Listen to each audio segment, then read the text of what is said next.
नमस्कार दोस्तों, स्वागत है आपका हमारे यूट्यूब चैनल पर। अगर आप भी यूपी पुलिस यूपी टेट की तैयारी कर रहे हैं तो ये वीडियो आपके लिए बहुत ही हेल्पफुल होंगे। चलिए आइए शुरू करते हैं। आज का हमारा टॉपिक है संज्ञा। आज का हमारा टॉपिक है संज्ञा। संज्ञा का अर्थ होता है किसी वस्तु, स्थान या विचार के नाम को संज्ञा कहते हैं। दुनिया में जितनी भी वस्तु दिखाई पड़ती हैं या विचार भाव की अनुभूति होती है वह सब संज्ञा है। हिंदी व्याकरण में संज्ञा कितने प्रकार की हो? 5 प्रकार की। हिंदी व्याकरण में संज्ञा जो है 5 प्रकार की होती है। नंबर 1 व्यक्तिवाचक, नंबर 2 जातिवाचक, नंबर 3 है गुणवाचक संज्ञा या समूहवाचक संज्ञा। ठीक है। नंबर 4 है भाववाचक संज्ञा और नंबर 5 है आपकी द्रव्यवाचक संज्ञा। नंबर 5 क्या है? द्रव्यवाचक संज्ञा। तो आपके पास कितने प्रकार की संज्ञा होती हैं? 5 प्रकार की। अब ठीक है, अब इन सबको हम क्या करेंगे, बारी बारी से अलग अलग समझेंगे। चलिए, जैसे हमारे पास है व्यक्तिवाचक संज्ञा। व्यक्तिवाचक संज्ञा क्या है? जिस जिस शब्द से किसी वस्तु या व्यक्ति का ज्ञान हो उसे व्यक्तिवाचक संज्ञा कहते हैं। जैसे सभी देशों के नाम, कैसे हो गया? भारत, ऑस्ट्रेलिया। ठीक है। दिशाओं के नाम उत्तर, दक्षिण, पूर्व, पश्चिम। समाचार पत्र, हिंदुस्तान, दैनिक जागरण। सड़कों के नाम, त्योहार, उत्सव। त्योहार क्या हो गए? होली, दिवाली, ईद, ये सब क्या है? त्योहार। दिन, महीने, ऐतिहासिक घटनाओं के नाम, ये सब हमारे किस में होंगे? व्यक्तिवाचक संज्ञा में। ठीक है, समझ गए? जिसमें किसी वस्तु या व्यक्ति का ज्ञान हो वो क्या कहलाओगी? व्यक्तिवाचक संज्ञा। अब है जातिवाचक संज्ञा। जातिवाचक संज्ञा में होती हैं जिसे एक ही प्रकार की वस्तु विचार का ज्ञान हो, यानी कि एक ही प्रकार की वस्तु का ज्ञान हो। ठीक है। कैसे देखोगे? मनुष्य, मनुष्य से आपको क्या पता चल रहा है कि मनुष्य जो है एकदम से आपको पूरे मनुष्य जो प्रजाति है उसकी इमेज आपके सामने बनेगी। घोड़े, जब आप घोड़ा बोलोगे तो क्या होगा? आपके सामने घोड़े की इमेज बनेगी, ना कि किसी और पशु की। सभी व्यवसाय, पद, कार्य और संबंधियों के नाम, जैसे जीजा, फूफा, मामा, ठीक है, भाई बहन आदि। प्रोफेसर, प्रोफेसर यानी कि जो लेक्चरर होंगे हमारे। अध्यायवाचक यानी कि पढ़ाने वाले, अध्यापक बोल सकते हो आप इन्हें। वकील हो गया। अध्यापन, पशु पक्षी, फलों के नाम और प्राकृतिक तत्वों के नाम, ये सब हमारे क्या होंगे? व्यक्तिवाचक, सॉरी, जातिवाचक संज्ञा।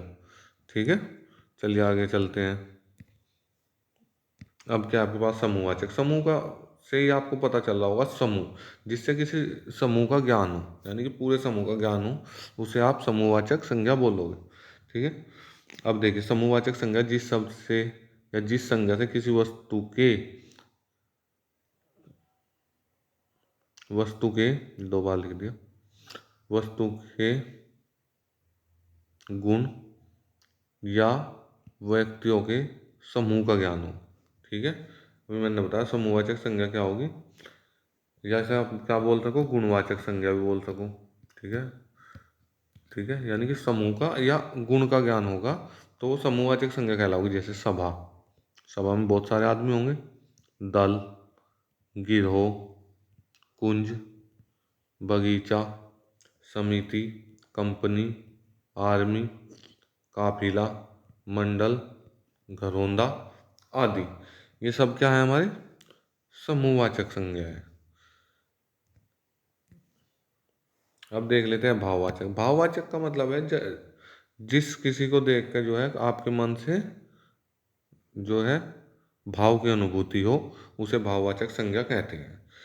ठीक है, देखिए भाववाचक संज्ञा जिस शब्द या जिस संज्ञा से किसी वस्तु के गुण, धर्म या दशा का ज्ञान हो, यानी कि गुण का पता चले, धर्म का पता चले और दशा का ज्ञान हो, उसे भाववाचक संज्ञा कहते हैं। जैसे बुढ़ापा, आपको पता चलेगा हो ये तो कितना बूढ़ा है, ये इस तरह की जो है भाव आपके मन में होंगे। लंबाई, मित्रता, पंडिताई, ठीक है, पंडिताई, दूरी, गर्मी, कठोरता, मिठास, ममत्व, क्या हो गया, ममत्व, दास्तान, सजावट, ममता आदि, ये सब क्या है हमारे भाववाचक संज्ञा है। इसी के साथ है आपके पास लड़कपन, शिवत्व, ठीक है, क्या हो गया, शिवत्व, मानवता, अहंकार, ये सब क्या होंगे आपके पास भाववाचक संज्ञा। चलिए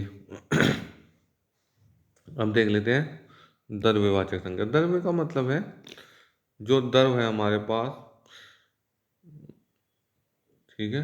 देखिए द्रव्यवाचक संज्ञा क्या है, द्रव्यवाचक संज्ञा जिस संज्ञा से नापतोल वाली वस्तु, कौन सी वस्तु, नापतोल वाली वस्तु का ज्ञान हो, उसे क्या कहेंगे, द्रव्यवाचक संज्ञा। जैसे दूध हो गया, घी, तेल, दूध, घी, तेल, ठीक है, पानी भी इसी में आ जाओगा। ये सब क्या होंगे हमारे द्रव्यवाचक संज्ञा। चलिए अब कितनी संज्ञा हो गई हमारी, ठीक है, द्रव्यवाचक हो गई 1, भाववाचक 2, समूहवाचक 3, जातिवाचक 4 और व्यक्तिवाचक 5। यानी पांचों संज्ञाओं के बारे में हमने क्या कर लिया है, पढ़ लिया है।